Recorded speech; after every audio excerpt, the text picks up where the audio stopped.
akari kubwo kumva ubugome bw'umugabo witwa Hamani ukuntu yagambaniye abayuda kugira ngo bapfe bose ngo bicwe. Yari yabahaye igihe ngo inzandiko zari zasinye. Uzi ko Hamani yasinyishije umwami atabizi, kuko yamwizeraga yumvaga ko nta kintu kibi yatekereza gukora, ariko ntabwo ari umugabo muzima. Yesu ashimwe cyane. Nelson, Yesu ahimbazwe cyane. Mbaho umeze neza? Yameze neza, nawe urabibona? Ndabibona rwose. N'abadukurikiye rero tubaha ikaze hano ku Mubwiriza TV Rwanda.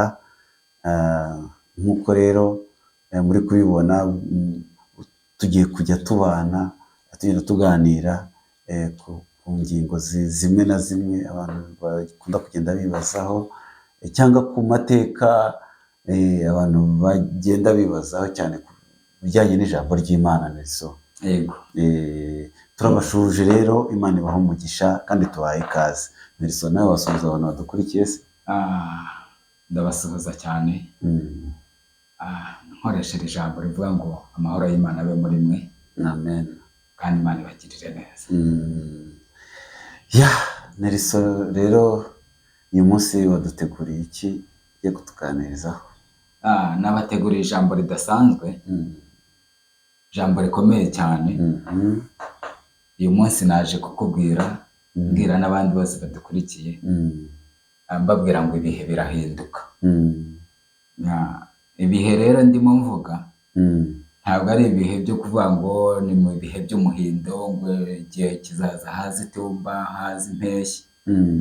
ahubwo ndavuga uburyo Imana ihindura ibihe. Ndumva rero nazanye niryo Imana yashyize ku mutima wanjye. Urakoze cyane. Ubu iryo jambo riza kuba rikomeye, ndi kumva twabanza tugashima Imana. Nelson, yongeye kuduha uyu mwanya mwiza. Imana ikomeje kuturinda, ikaturindira imiryango, mbese kandi Imana yabanye natwe. Ndumva nta mwanya wo gusenga. Karibu. Mana, mu izina rya Yesu, Alleluia. Data wa twese ugira neza, turagushimye Mwami. Izina ryawe niryubahwe. Tugushimiye ko watwongerereye iminsi yo kubaho. Tugushimiye ko waturinze. Tugushimiye umwanya mwiza uduhaye wo kugira ngo twongere tuganire ku ijambo ryawe.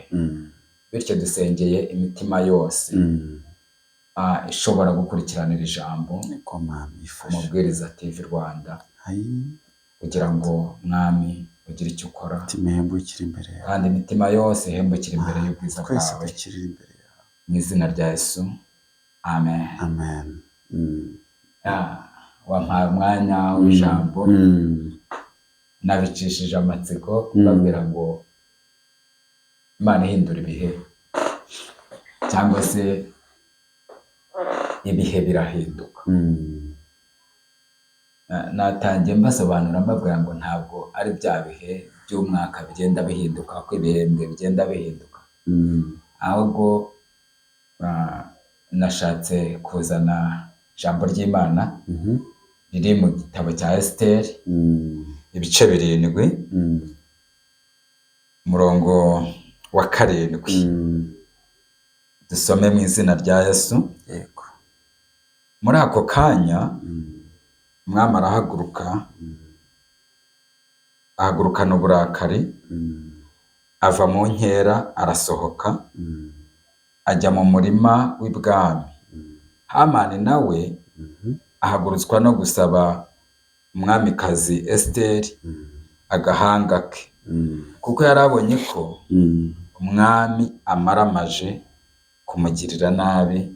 Imana itugirire neza cyane. Amen. Iri ni ijambo nsomye, ariko ngira ngo mubaze, ubundi Hamani waba warigeze umwumva cyangwa nibwo bwa mbere wumvise ibyo? Umugabo Hamani naramwumvise. Hamani yari umugabo ufata ibihano bikomeye, kandi yabifataga igitangaje, atazi ko nawe bimugezeho byamubera bibi cyane.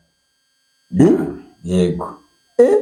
Uzi ko ngo yabaje igiti cyo kumanikaho umugabo witwa Morodekayi. yego Abo nawe warasomye? narahasomye cyane.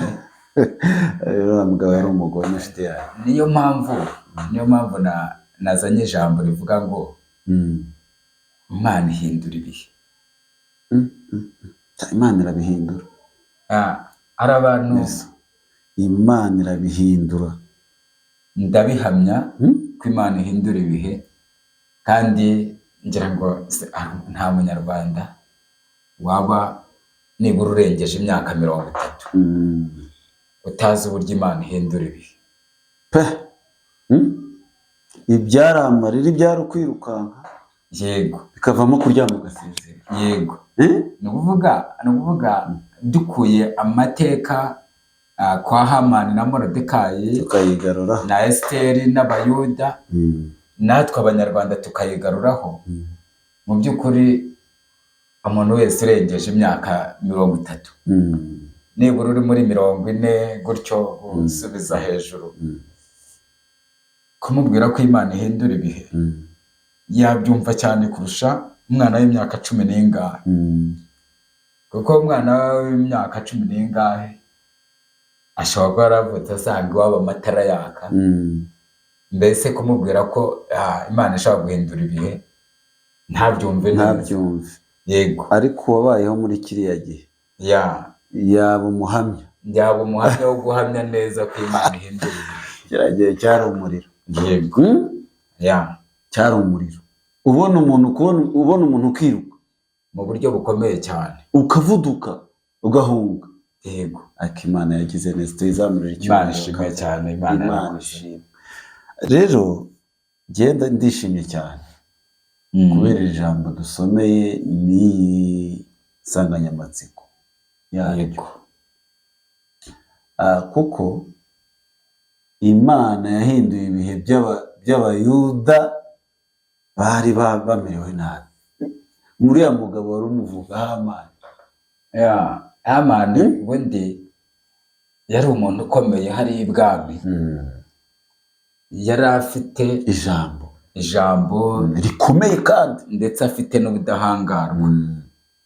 ariko Imana yo kabyara, hari abantu njyana bavuga ngo Imana ngo irakabyara abakobwa n'abahungu.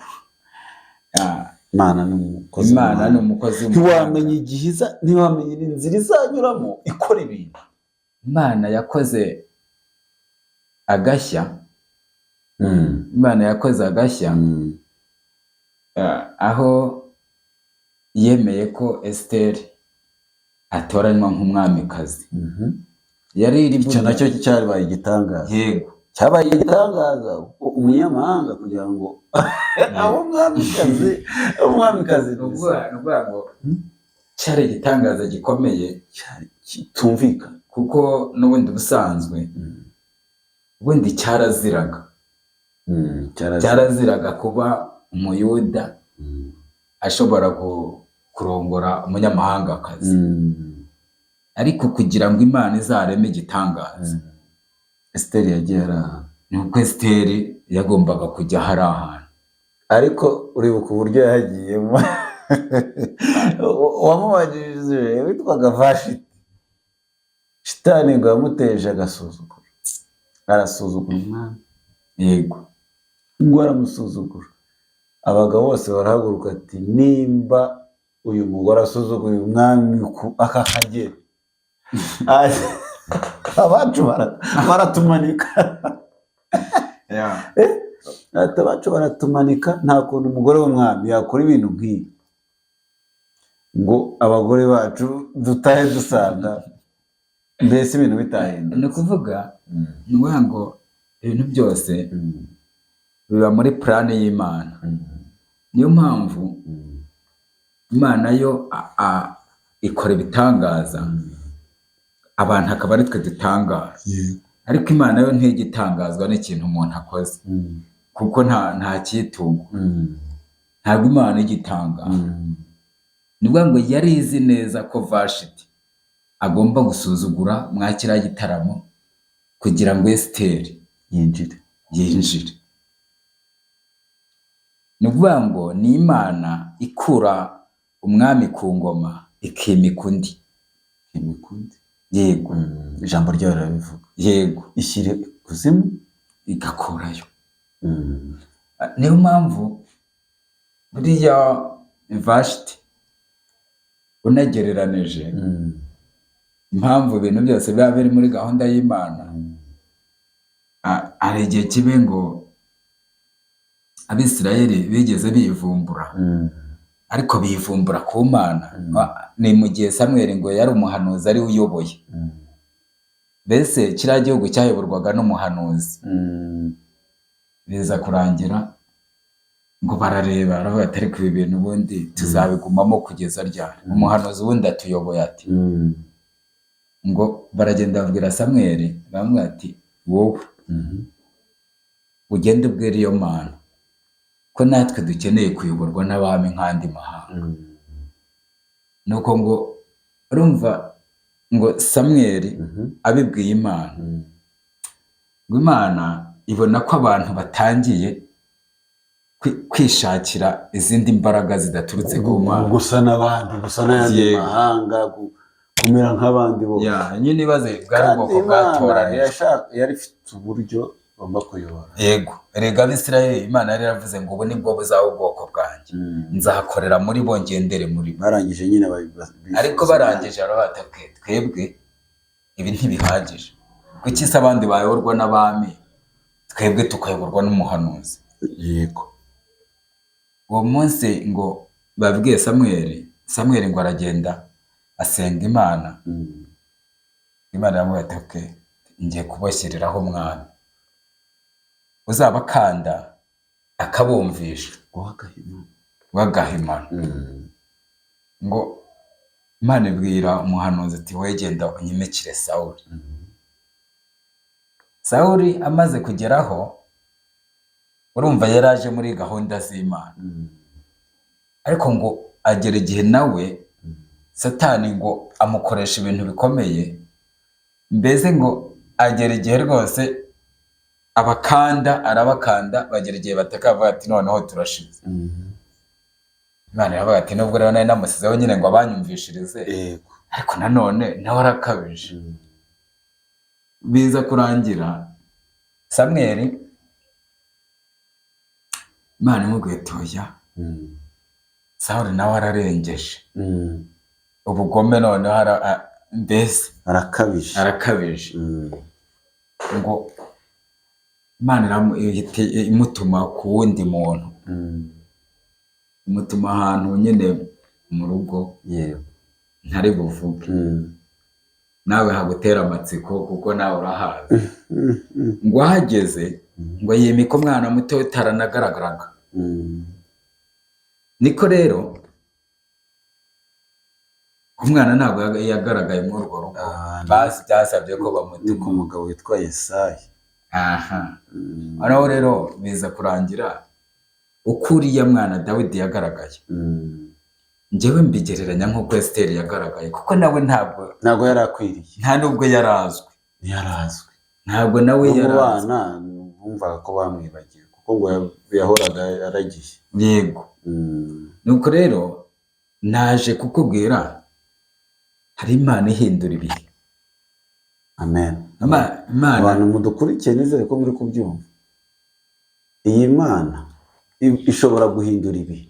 Yego. Ibihe ntabwo bihoraho. Nuvuga ibihe bibi ntabwo bihoraho. Umva aka kantu rero. Imana yakuye Dawidi mu ishyamba ari umushumba, ikamuhindurira ibihe. Ikamuvana mu ishyamba ikamugira umwami. Nta muntu wabyumvaga. Mbese umuntu wabaga mu ishyamba buriya yabonye umwanya wo kujya mu ishuri ngo yige? Urebye ntabwo yari yarize, ariko kuko ari nta jambo Imana ivuga ngo rihere, nk'uko Imana yabivuze ko Dawidi yagiye ku ngoma. Yego. Nubwo Sawuli yamurwanyije akamwirukankana, ariko ubundi Imana ishaka kukugira ukomeye ikunyuza mu bikomeye.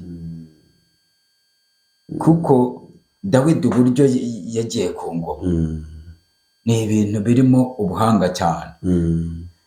Niyo mpamvu naje kukubwira rero Imana ihindura ibihe. Imana ibasha gukura umuntu mu ishyamba iyo, Imana ibasha gukura umuntu mu bucakara nk'ubwo Esiteri yari arimo atari no mu gihugu cy'iwabo, ikamugira umwamikazi, ikamugira umwamikazi. Niyo jyewe uno munsi naje kukubwira. Ni ukuvuga Hamani yakomeje kwigira nyine umuntu ukomeye, akomeza kwigira afite power, yego, afite ijambo, akomeza kwigira uvuga rikijyana, ariko biza kurangira ahangaye ubwoko, biza kurongera amafuti yagaragaye. Yego, muri make reka tuvuge mw'iri jambo, yahangaye ubwoko bw'Imana, yahangaye ubwoko bw'Imana, ubwoko butavumika, ubwoko butavumika. Yego, yewe ngo agera igihe, ubwoko bushinganye. Yego, agera igihe yega ati ko byagenda kose ninjye umwami akunze. Wibaza hari aho yageze akamubaza ati harya wowe umwami akunda kubaha bamugirira bate? Cyamwambika imyambaro y'ibwami, bamushyira ku magare, abantu bakagenda baririmba ngo dore uwo umwami akunze kubaha. Ariko ngo yari azi ko ari we, kuko yumvaga ko ari we uri ku isonga, ari we kananya w'imbere. Umva akantu rero gakomeye, ngo ibyo byose uko bivuze hatavuyemo na kimwe, kugenda ubigirire umuyuda witwa Morodekayi.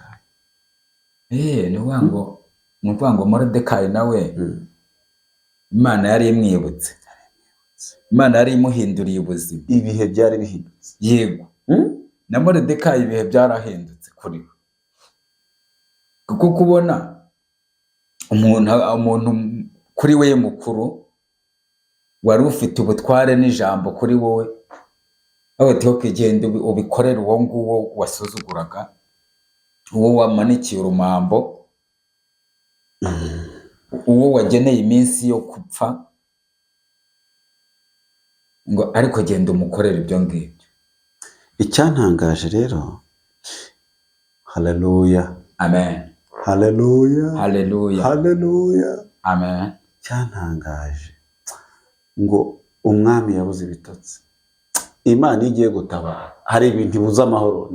Wilson, yego, hari ibintu ibuza amahoro ikabidurumbanya kugira ngo itabare umuntu wayo. Ni ukuvuga ngo ntabwo Imana ishobora kubura inzira yo kugira ngo ihindure amateka y'umuntu. Wenda nicyo bisobanura. Hari umuririmbyi waririmbya, araririmba ngo inzira zawe ngo zirenga ibihumbi. Nibyo, Imana icisha aha, igacisha aha, igacisha mu buryo bwose bushoboka, ariko igahindura amateka y'umuntu. Abantu mudukurikiye, turi ku ijambo rivuga ngo Imana igihindura ibihe. Imana yahinduriye ibihe Abayuda, Imana ibahindurira ibihe Abayuda, inzandiko zaramanitswe, ariko ijambo dusomye riratubwiye ngo umwami azabiranwa n'uburakari kubwo kumva ubugome bw'umugabo witwa Hamani, ukuntu yagambaniye Abayuda kugira ngo bapfe bose, ngo bicwe. Yari yabahaye igihe, ngo inzandiko zari zasinye. Uzi ko Hamani yasinyishije umwami atabizi, kuko yamwizeraga, yumvaga ko nta kintu kibi yatekereza gukora, ariko ntabwo ari umugabo muzima. Ariko nongereho kano kantu, niba hari umuntu w'umuyobozi udukurikiye utwumva, burya no gusinya kuri raporo utasomye nabyo ni ikindi cyaha. Utahaye umwanya ngo yanzuye, kuko bizagutera kwivuguruza, cyangwa se usange uguye muri risike n'intambara utigeze utegura. Umwami yarivuguruje. Yego, arivuguruje. Umwami yarivuguruje. Umwami ngo ararakara. Kurakara k'umwami rero ni ibintu bikomeye. Yego, kuko havuyemo ibyemezo.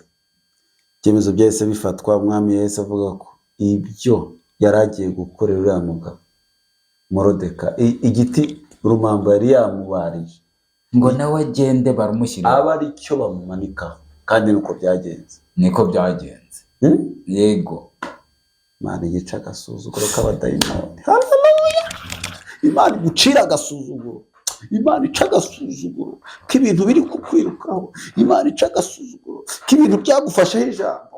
Imana ica agasuzuguro k'ibintu byakubujije amahoro. Hari ibintu byakubujije amahoro, hari ibintu byakubujije ibitotsi, hari ibintu byakubujije gusinzira, ariko Imana ibibuza amahoro nabyo. Amen. Haleluya. Haleluya.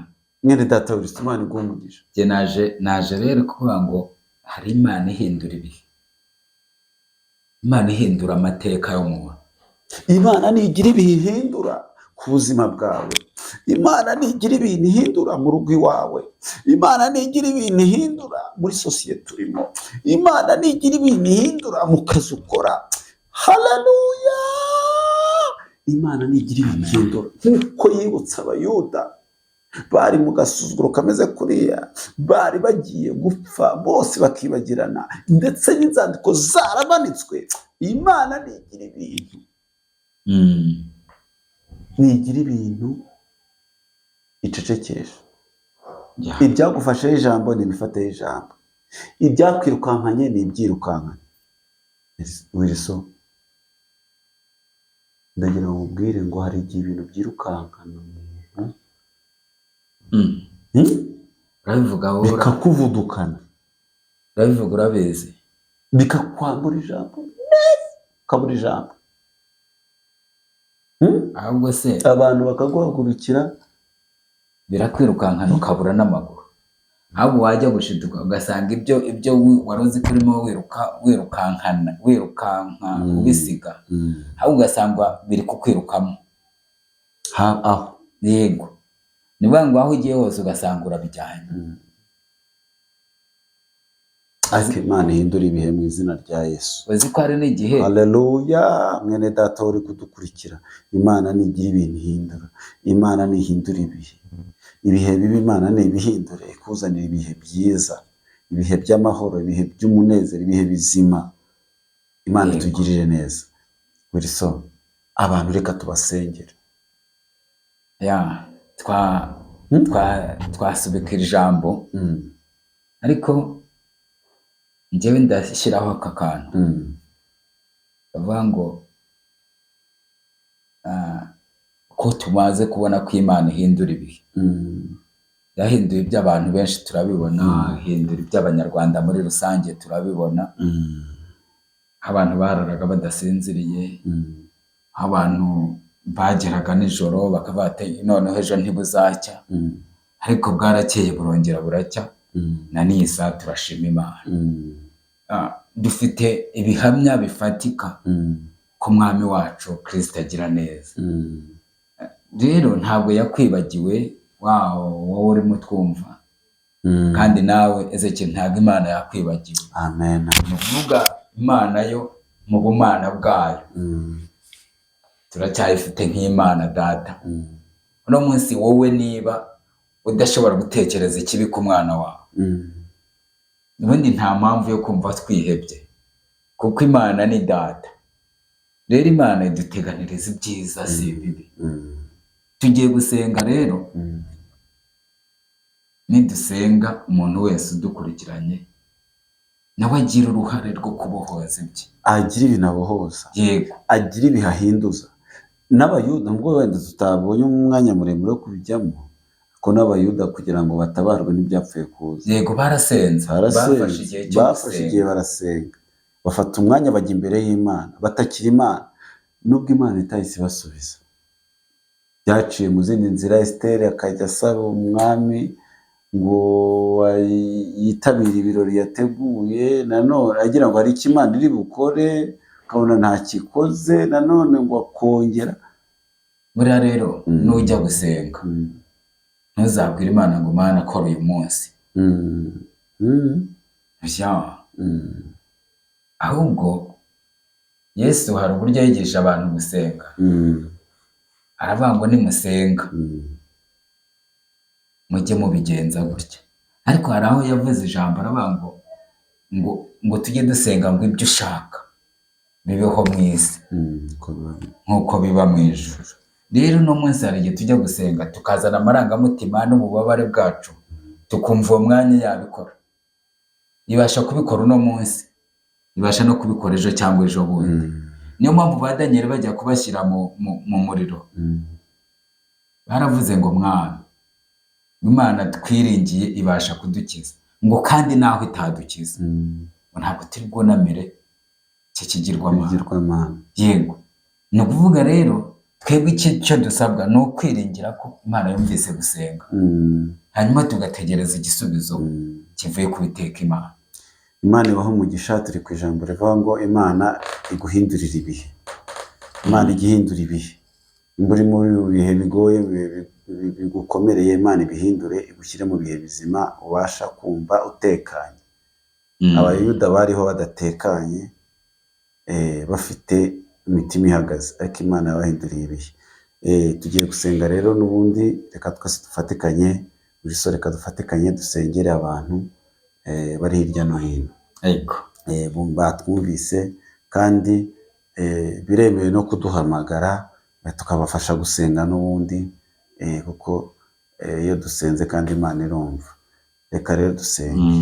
Ugira neza bugacya bukira. Amen. Witwa Uwiteka niryo zina ryawe. Uri ndiho, ushobora byose, nta kibasha kurogoya imigambi yawe. Uri Imana y'amahoro, uri Imana nkuru, uri Imana ikomeye, uri Imana ihambaye. Mwami Imana yera, turasenze kugira ngo Mwami imbaraga zawe zimurikire kubana natwe. Turasenze kugira ngo ubutabazi bwawe bumurikire kubana natwe. Tumvise ijambo ryawe rikomeye ry'ukuntu Abayuda babaye mu gihe cy'igisuzuguriro, ndetse bagera n'igihe bagiye kwicwa bose bagapfa bakarangira. Ariko Mwami Imana urangije uhindura ibihe. Haleluya!